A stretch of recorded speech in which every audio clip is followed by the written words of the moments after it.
When we're born, we're assigned a gender based on our genitalia, chromosomes, and more. But not everyone's biological traits align with what's supposed to be male or female.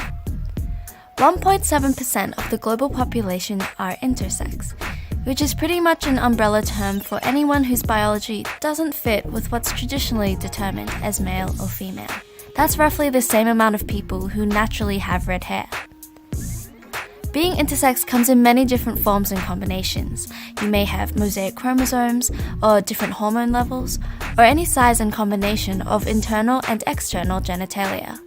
When a child is born intersex, most hospitals recommend medical intervention. Of course, if the child has a health complication, this is, like with any child, completely necessary. However, the surgeries performed on intersex children are usually purely cosmetic. It's like performing a rhinoplasty or nose job on a baby, but instead you may be reducing or enlarging the size of a clitoris or penis so that it's a so-called normal size, removing functioning body parts or constructing new ones, all in the name of what's supposed to be normal, even though 1.7% of the population doesn't fit this.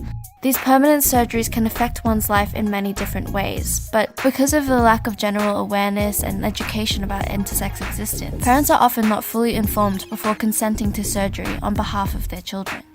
These invasive surgeries prevent intersex people from having autonomy over their own bodies and have been declared by the United Nations as a human rights violation. Instead, these surgeries need to be delayed until the intersex person can decide themselves if they want to undergo surgery. Because, after all, the problem isn't with the function of this body, it's with whether or not we socially deem it to be okay.